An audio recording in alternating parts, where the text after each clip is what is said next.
so we better be quick. My name is Dimitris Andreadis. I'm managing the extended Quarkus team at Red Hat, and before that I was involved with the application server project for 15 plus years. Who has heard of Quarkus? Yeah, good.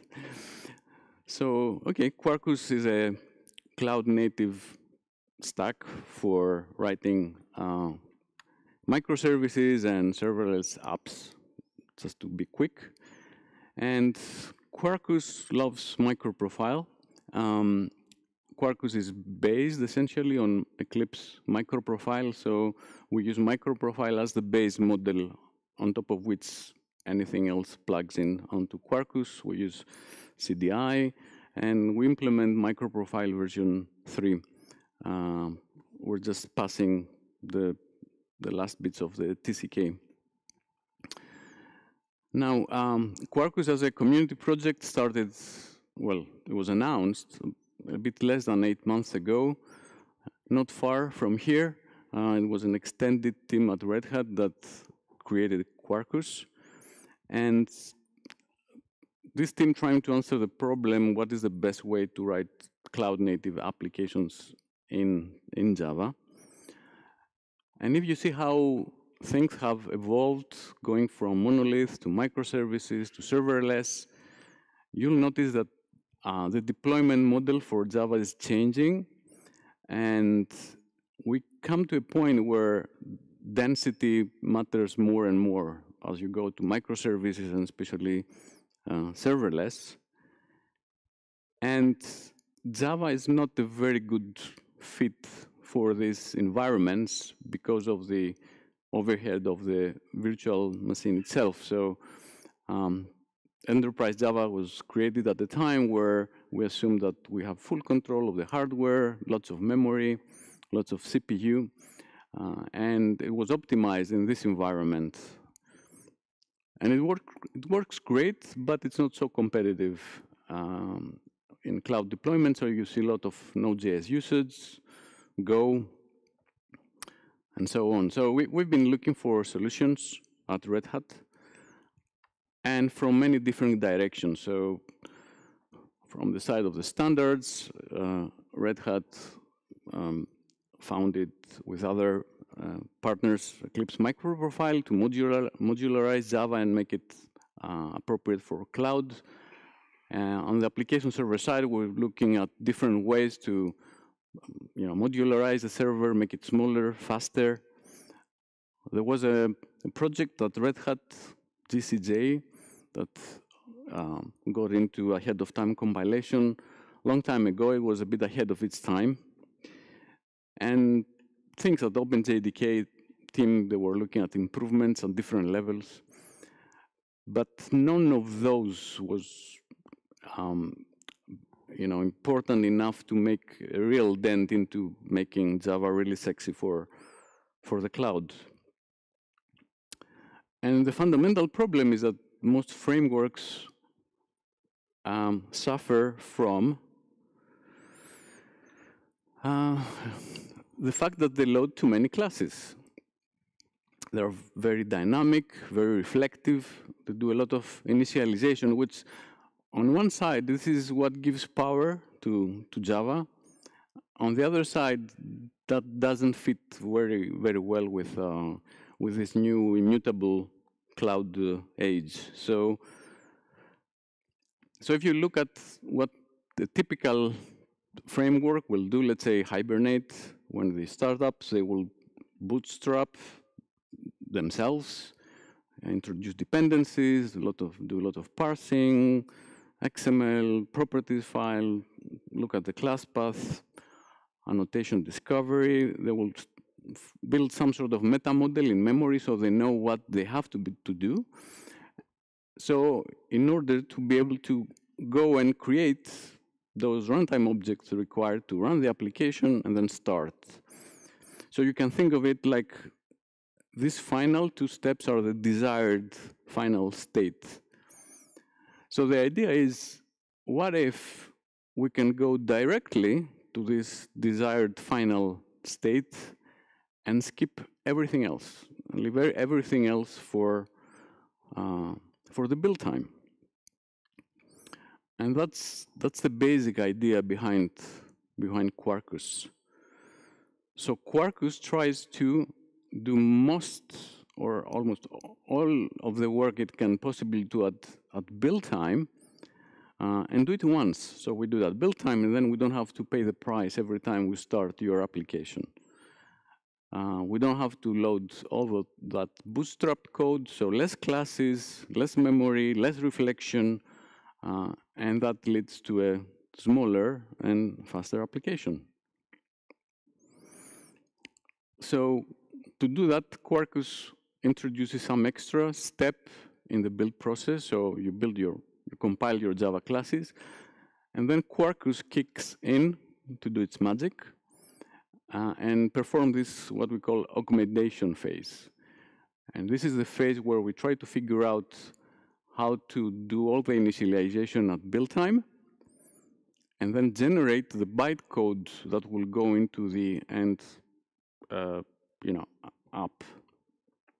So the end result of Quarkus is really an ordinary Java application, but we only include those pieces necessary to start the app at runtime. We do a lot of work at build time. Now, it just so happens that when you start from this super optimized Java application, this becomes very interesting to any type of ahead of time native compilation you might want to do. So currently we have a, let's say, backend that can use the Graal native compiler to produce native images. And those are super optimized as well, because they start from this very optimized Java image. And for Quarkus to do that, we have an architecture that has a basis runtime, and then we have extensions for the various frameworks we bring into Quarkus. So for Hibernate, we'll have a Hibernate extension, and the Quarkus framework will drive the extension to tell Quarkus what it is that it has to do. So the extension will go and find out all this desired final state for Quarkus to include in the end application. We offer lots of extensions, and we want the ecosystem, the Quarkus ecosystem, the Quarkus universe to provide more extensions for popular frameworks. So normally it will be the framework providers that will submit extensions to Quarkus. So what's the end result? So how fast is fast or small? So as a very rough rule of thumb, when you Quarkify a Java application, you are expected to see a memory reduction to about half. So if it used to take 1 gigabyte with the standard popular ways you write Java today, you reduce down to half a gig. And boot time will go like 5 times faster. So that's a very rough rule of thumb that we see, happening. And when you go native, things are even more interesting. Memory consumption falls about 5 times. And boot time, you can see it increase by 50 times or even 100 times, depending on your app. So those are very impressive savings you're going to see. Now, some people often think about Quarkus being an AOT-enabling framework, but Quarkus works very well on Hotspot. So it's your decision how you want to deploy your applications. It's quite fine to deploy on standard JVM when you have longer running applications with more memory, and there you will see the best raw performance. The JVM is super optimized, has very advanced garbage collectors, memory management, and then you can use the full of the Java tooling ecosystem. Now, if density is really the important factor, then you can look at the native side, where you can get more raw performance with more instances, 5 times the number of instances you normally have with Java, and very quick startup times in terms of milliseconds. So this naturally leads to serverless deployments as well. Let's go do a quick demo. I'm starting out from scratch. And to start with Quarkus, you normally go to the website. We have very nice tutorials. This is the last Quarkus release. It came up last night, actually. I hope it's stable. And I'll use the archetype to craft a simple application.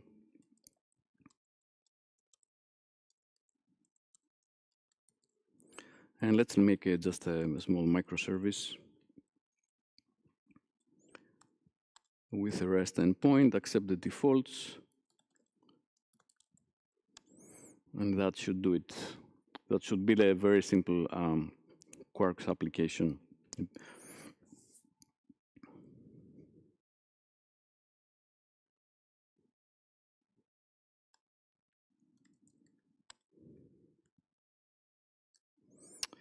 And if you look at what's been produced, we have the usual executable in Java. I can start like this. And it can start in 0.8 seconds, even on this very old laptop. It's a 4-year laptop. My boss doesn't buy a new one. So it should be up there.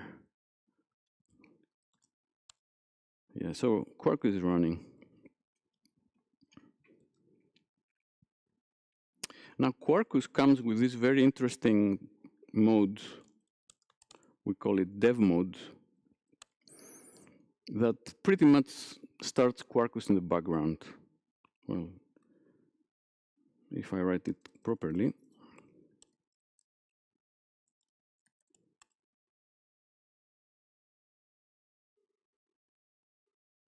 Yep. And if I go in the IDE,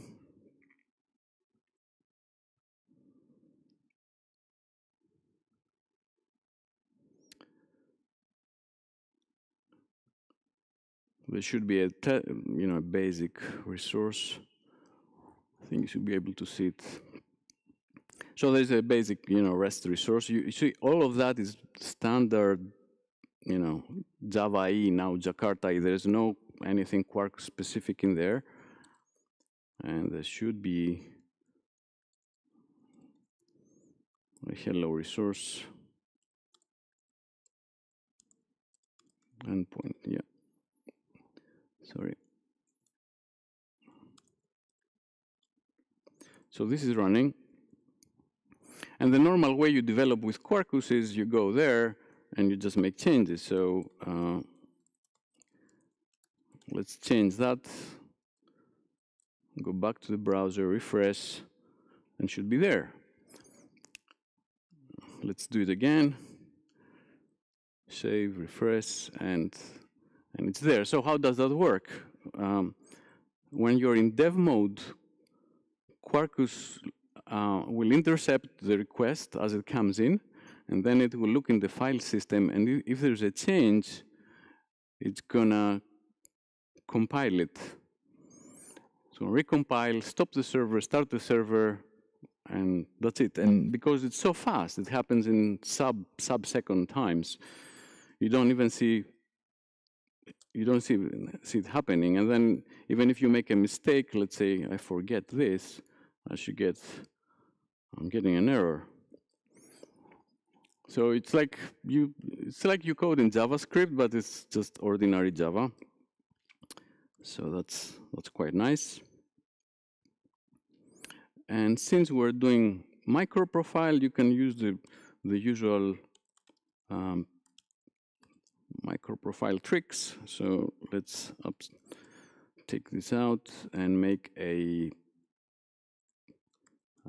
let's say, config property.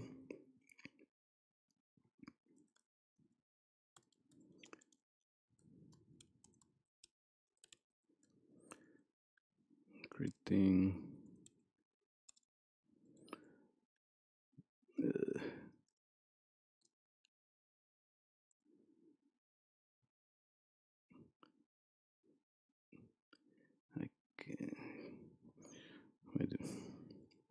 can't find it.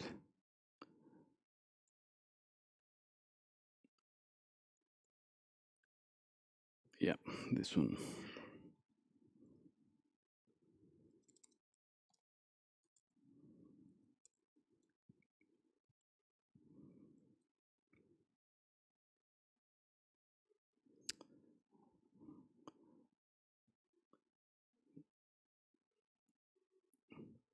Help me out here.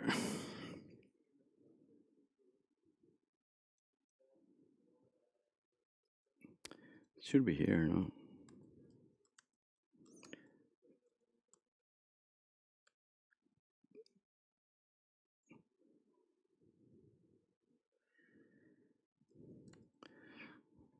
Maybe I'm not connected.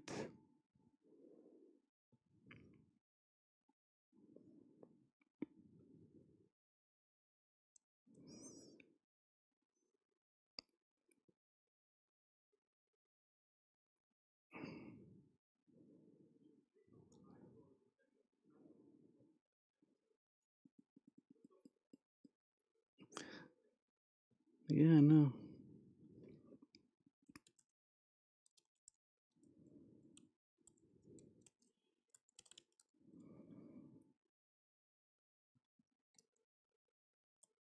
Yeah.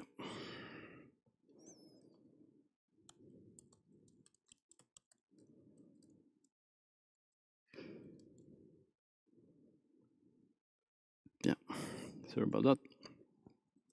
So you can use standard microprofile constructs like configuration API. We have a application properties file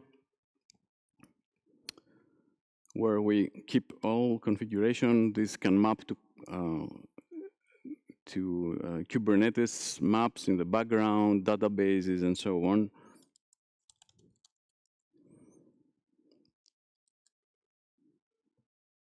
And those are dynamically reloaded, so whenever you refresh, Quarkus will see the changes in resources, recompile, stop, start, and it's there.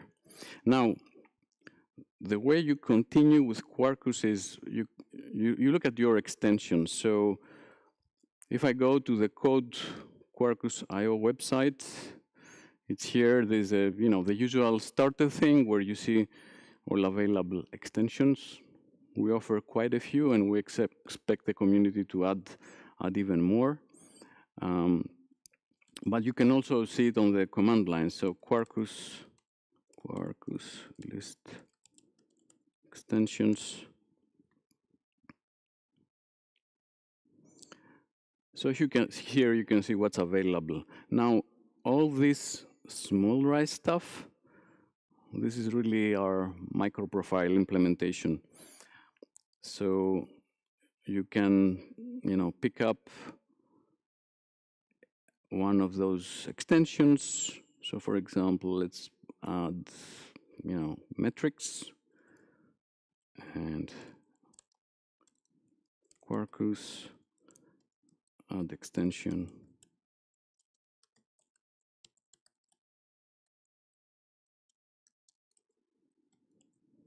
And maybe also health. See how that works. Yeah, so we've added 2 extensions.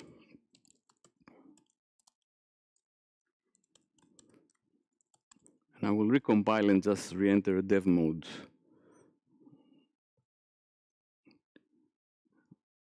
All right, so I'm back to my resource. And since now I've added those extensions, those should be immediately available. So if I go to see metrics, Those are the metrics, and those are broken up by base metrics and vendor specific ones, and then application. But there's no application metric. So if I want to just add a simple one, I could go there and say, let's say, count it. I want to count how many invocations go into my endpoint.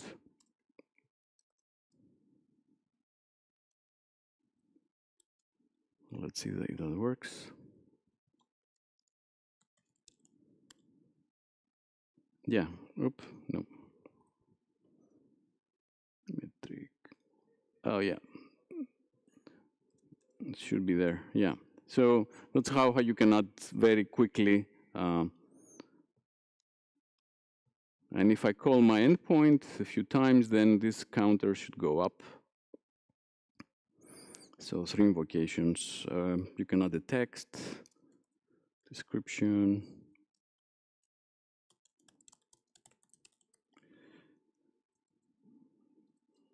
Let's see if it's there. Yeah. So like so, you know, you continue with that. You can also add simple health checks. And Microprofile has a liveness and readiness health check. So those should be different URLs here, live and ready. And maybe I have just enough time to add a simple health check here. So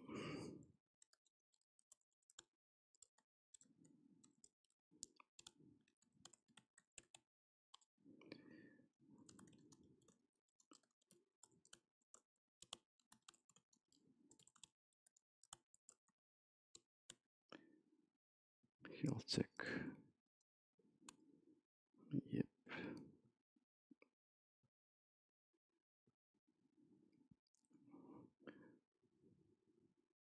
Yeah.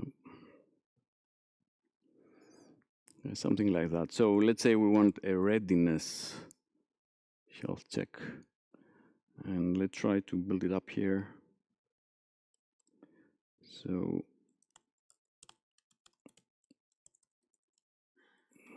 bounce.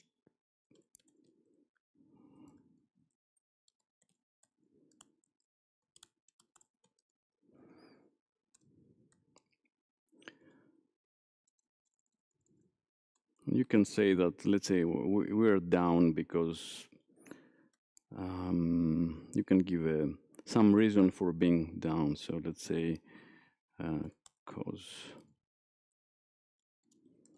we're down because there's no database.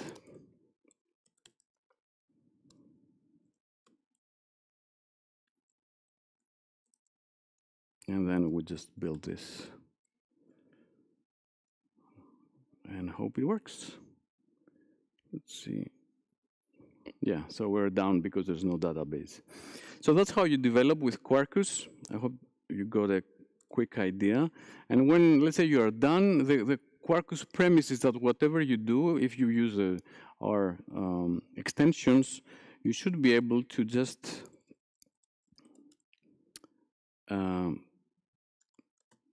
convert into native by using the native profile -p.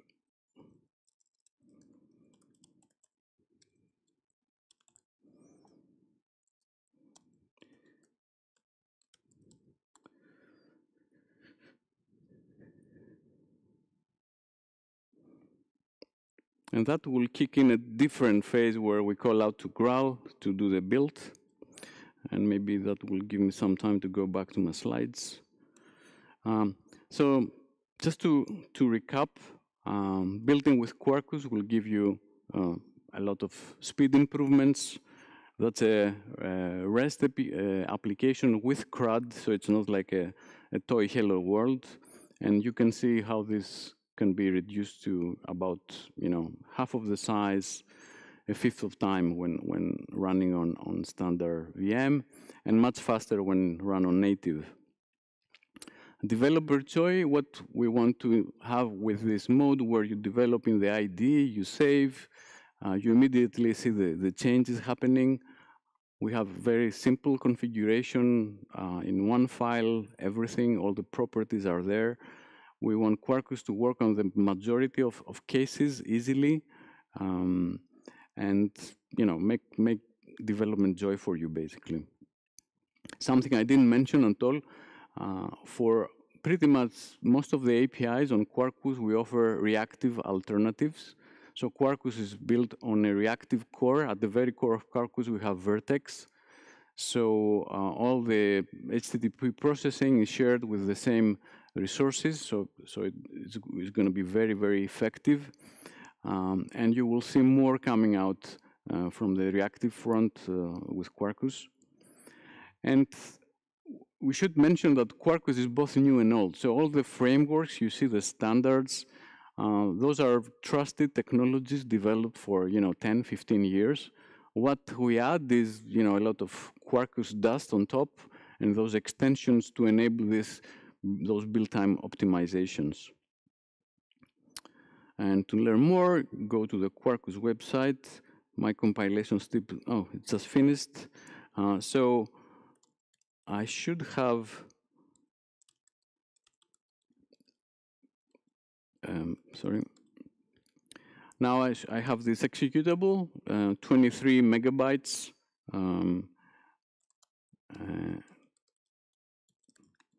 It's a native image, so let's try to start it.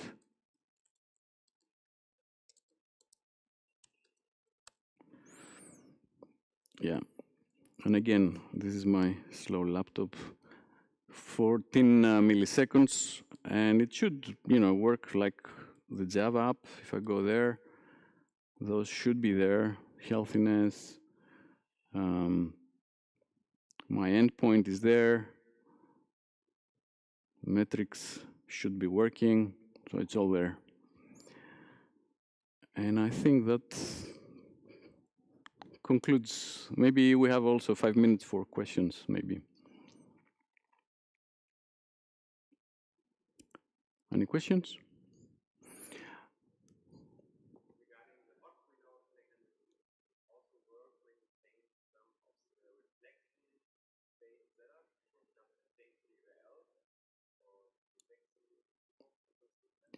Well, it's very simple, actually. It just checks the file system to see if there's any change. If there's any change in the class files, in the Java files, it will recompile it. So yes.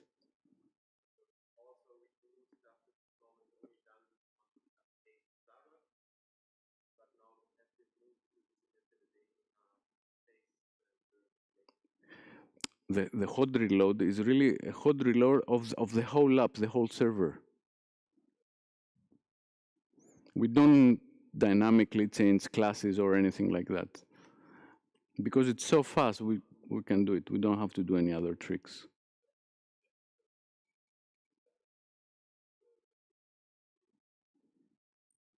We reload the whole server. Yep.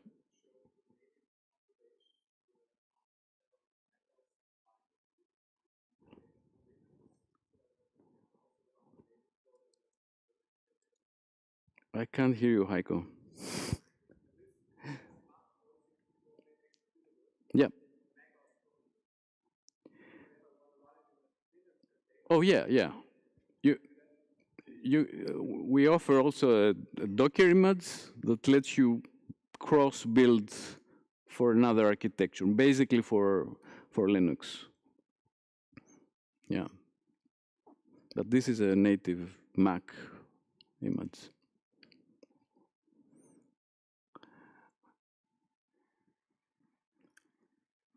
All right.